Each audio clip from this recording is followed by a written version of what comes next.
नमस्कार। भाषा शिक्षण के अंतर्गत मैं संगीता फरासी, सहायक अध्यापिका, विद्यालय शिक्षा उत्तराखंड में आपका स्वागत करते हैं। आज भाषा शिक्षण के अंतर्गत हम सारंगी पुस्तक के पाठ 6 के 3 साथी नामक पाठ पर चर्चा करेंगे।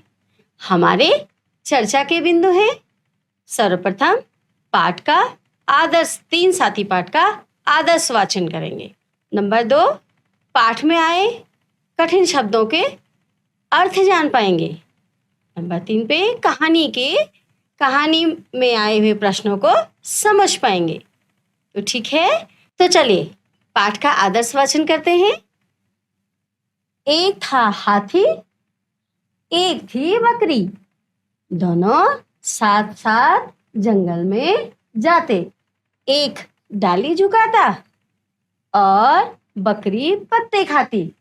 हाथी डाली झुकाता और बकरी पत्ते खाती। एक दिन दोनों जंगल में गए। वहां एक तालाब दिखाई दिया। वहां एक बेर का पेड़ था। हाथी ने पेड़ हिलाया, बकरी बेर खाने लगी। तभी पेड़ से चिड़िया का बच्चा पानी में गिरा। बकरी उसे बचाने गई तो वह भी डूबने लगी। हाथी ने दोनों को बाहर निकाला।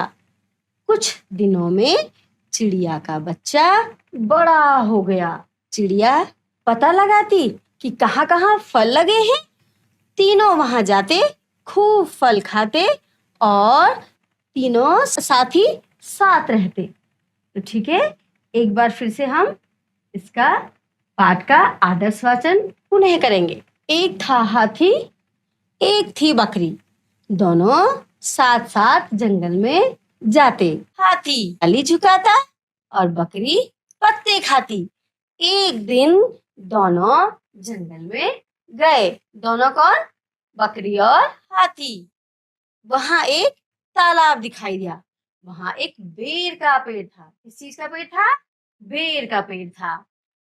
हाथी ने पेड़ हिलाया, बकरी बेर खाने लगी। तभी पेड़ से चिड़िया का बच्चा पानी में गिरा। बकरी उसे बचाने गई तो वह भी डूबने लगी। हाथी ने दोनों को बाहर निकाला। दोनों कौन? बकरी का बच्चा और चिड़िया। चिड़िया का बच्चा। कुछ दिनों में चिड़िया का बच्चा बड़ा हो गया। चिड़िया पता लगाती कि कहाँ-कहाँ फल लगे हैं। तीनों वहां जाते और खूब फल खाते। चिड़िया का बच्चा भी अपना काम करने लगी। अब जब वो बड़ी हो गई, अब 3 साथी साथ रहते। तो ठीक है, अभी हमने पाठ का आदर्श वाचन किया। अब हम कठिन शब्दों को जानेंगे। कठिन शब्द, उनके अर्थ और उन्हें आंचलिक बोली मतलब हमारे अंचल में जो बोली बोली जाती है। जैसे हम गढ़वाली हैं तो गढ़वाली में उन्हें क्या कहा जाता है? पहला है हिंदी में साथी, उसका अर्थ होता है दोस्त, दोस्त, सखा, मित्र। और उसे आंचलिक बोली में कहते हैं दगड़िया। साथ साथ, साथ साथ, मिलजुल कर, मिलजुल कर उसे कहते हैं गढ़वाली में, आंचलिक भाषा में दगड़ी। तीसरा है डाली, डाली अर्थात टहनी, टहनी को गढ़वाली में कहते हैं फोंगी। बेर, एक जंगली फल, बेर, और कहीं कहीं इसे आंचलिक भाषा में ब्योर भी कहा जाता है। पता लगाना, खोजना, जब हम किसी चीज का पता लगाते हैं तो हम उसे क्या कहते हैं? खोजना, ढूंढना, या आंचलिक भाषा में उसे कहते हैं खोजन।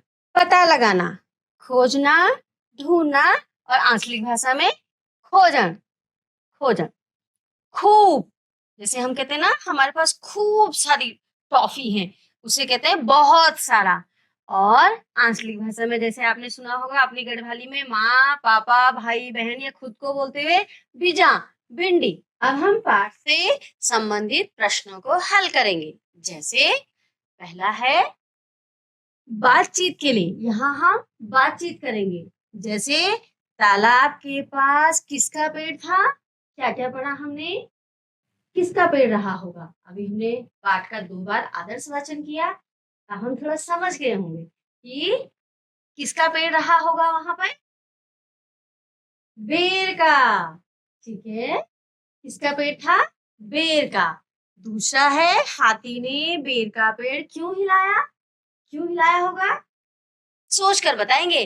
अब आपकी बारी है। ठीक है, क्यों हिलाया होगा? क्या करने के लिए हिलाया होगा? और तीसरा इसमें है, किसी ऐसी घटना के विषय में बताइए जब आपने किसी की सहायता की हो। हम कभी ना कभी अपने जीवन में, चाहे हम छोटी सी भी किसी की मदद करते हैं, किसी की सहायता करते हैं, तो ऐसे आपने भी की होगी। किसी की कोई सहायता की है कभी? कोई छोटी सी सहायता याद कीजिए कि जब हमने कभी किसी की मदद की होगी, करी होगी। जैसे कभी हमारे, इसको भी मदद कहते हैं, हमारे भाई का पेन खत्म हो गया, या कक्षा में कोई बैठा है बच्चा हमारे साथ, उसकी पेंसिल टूट गई, तो हम उसे पेंसिल दे देते हैं अगर उसके पास पेंसिल नहीं। मैम की उसे डांट न पड़े, इससे पहले हम उसको पेंसिल दे देते हैं, तो इसे भी मदद करना कहते हैं। तो ठीक है, तो ऐसी मदद आपने भी कुछ न कुछ किसी की होगी। सोच कर बताइए कि क्या हमने कभी किसी की मदद की है। आगे प्रश्न है, क्या होता अगर, क्या होता अगर, ये क्या लिखा हुआ है? चिड़िया का बच्चा तालाब में न गिरता। अगर चिड़िया का बच्चा तालाब में न गिरता तो क्या होता? सोचिए, तो क्या वो दोस्त बन पाते? अगर वो बेर का पेड़ नहीं हिलाते, वहां से अगर चिड़िया का बच्चा नीचे न गिरता, तो क्या होता? उन्हें आगे क्या मदद मिली? चिड़िया ने के बच्चे ने क्या मदद करता उनकी? वो फल के अच्छे अच्छे पेड़ दिखाता। तो देखो, अगर चिड़िया का बच्चा तालाब में न गिरता तो वो उनका साथी नहीं बनता। अब वो 2 साथी से कितने साथी हो गए? 3 साथी। एक बकरी, एक हाथी और तीसरा चिड़िया का बच्चा। हाथी तालाब के पास न होता, अगर हाथी तालाब के पास न होता तो क्या होता? वो दोनों नदी में गिर जाते। कौन? बकरी तो बचा नहीं गई थी, और ऊपर से चिड़िया का बच्चा पेड़ से गिरा, तो 2 लोग अगर पेड़ से नीचे गिर गए तो वो तो डूब जाते, क्योंकि वो तो बच्चे थे। तो उन्हें किसने बचाया? हाथी ने।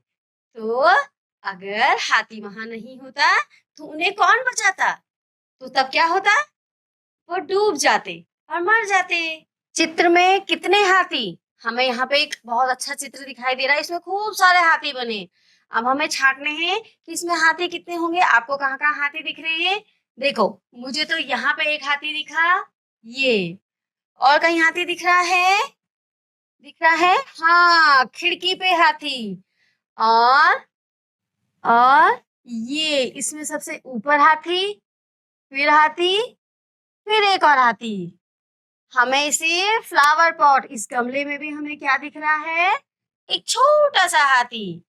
और हमें इसमें भी, पेन स्टैंड में भी हाथी दिख रहा है। पेन स्टैंड किसमें है? हाथी वाले डिजाइन में बना हुआ है। नीचे भी एक हाथी है, देखिए। और टावल में भी हाथी है, और नीचे फ्लोर में भी हाथी है।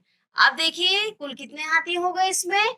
1 हाथी, 2 हाथी, 3 हाथी, 4 हाथी, 5 हाथी, 6 हाथी, 7 हाथी, 8 हाथी, 9 हाथी और 10 हाथी। देखो, एक ही चित्र में हमें कितने हाथी मिल गए? 10 हाथी। ठीक है, अगला है शब्दों का खेल।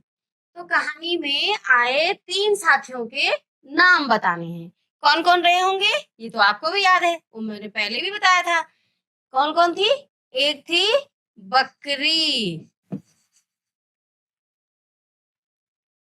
दूसरी क्या थी? चिड़िया, और तीसरी क्या थी? तीसरा कौन था जिसने उनको बचाया? हाथी। ठीक है, तो इस तरह से हम भी इसे मिलकर करेंगे।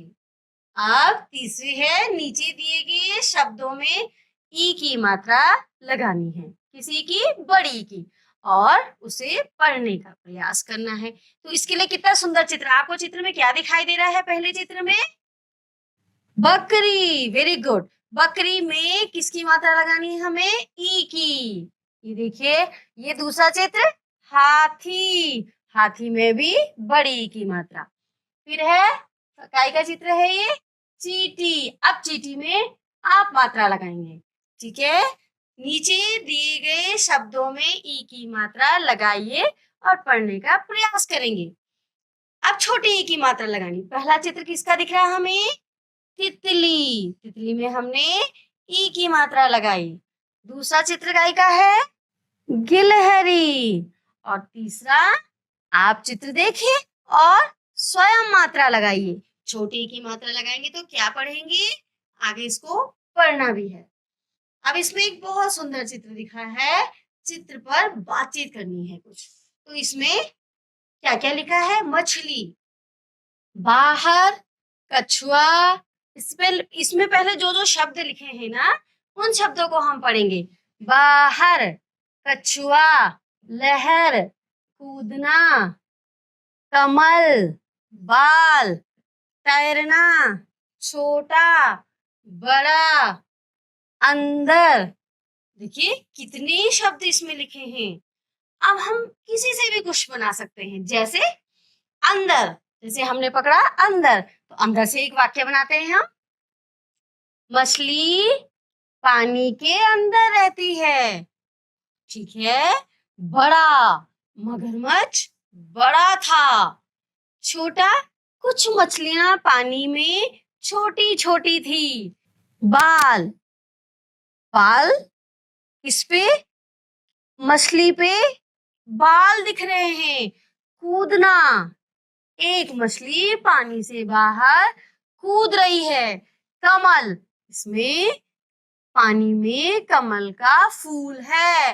तो इस तरह से, जैसे बाहर, एक मछली पानी के बाहर दिख रही है। तो देखिए कितने सारे इसमें शब्द थे। उन शब्दों पे हमने बातचीत करके वाक्य निर्माण किया। अभी हमने चर्चा की, किस किस चीज पे चर्चा की हमने? सर्वप्रथम हमने 3 साथी पाठ का आदर्श वाचन किया। उसके बाद हमने कहानी में आए कठिन शब्दों को समझा, उनके आंचलिक शब्दों को भी जाना और उसके हिंदी अर्थों को भी समझा। और बाद में कहानी में आए प्रश्नों को भी हमने सुलझाया, ठीक है। तो अब पाठ को हमने समझा, पाठ के हमने प्रश्न भी कर दिए, कठिन शब्द भी जान लिए। अब इसके बाद थोड़ा सा आपको भी गृह कार्य देते हैं। गृह कार्य में जैसे पुस्तक में है, कुछ ऊंट ऊंचा, कुछ पूछ ऊंची, कुछ ऊंचे ऊंट की पीठ ऊंची। अब इसे हमें झटपट, झटपट माने जल्दी से कहना है, क्योंकि इसमें क्या है, जीभ हमारी लड़खड़ाती है। जब एक से ऐसे शब्दों का बार बार पुनरावृत्ति होती है तो हमारी जीभ लड़खड़ाती है। तो अब हमने क्या करना है, इसको जल्दी से बोलना है। कुछ ऊंट ऊंचा, कुछ पूछ ऊंची, कुछ ऊंचे ऊंट की पीठ ऊंची। देखो कितना बॉडी को ताकत लगाना पड़ रहा है ना। फिर से एक बार और जल्दी बोलेंगे। कुछ ऊंट ऊंचा, कुछ पूछ ऊंची, कुछ ऊंचे ऊंट की पीठ ऊंची। तो ऐसे ही हमने एक दो और कविताएं बनानी है, जिसमें हमें क्या है, कहने में थोड़ी दिक्कतें आती है। जैसे एक मैं बताती हूँ, समझ समझ भी एक समझ है, समझ समझ भी एक समझ है, समझ समझना भी एक समझ है। देखो समझ कितनी बार आया, तो उस समझ को हमें बार बार बोलना है और लगातार बोलना है, तो वो बोलने में हमें दिक्कत है। जैसे खड़क सिंह की खड़कने से खड़कती है खिड़कियां, खिड़कियों के खड़कने से खड़कता है खड़क सिंह। देखो खड़क सिंह की कितनी बार पुनरावृत्ति हुई है तो शब्द ही, लेकिन वो बार बार आए तो क्या है, उन्हें कहने में हमें दिक्कत हो रही। तो ऐसे हम अपने घर में बुजुर्गों से कुछ इसी तरह की 4 पंक्तियां कहेंगे, जिसमें हमें कहने में दिक्कतें आती हैं। आशा करती हूँ आज हमने जिन जिन बिंदुओं पर चर्चा की वो आपकी समझ में आ गए होंगे। तो मिलते हैं फिर से अगली बार एक नए पाठ, नए अध्याय के साथ। धन्यवाद।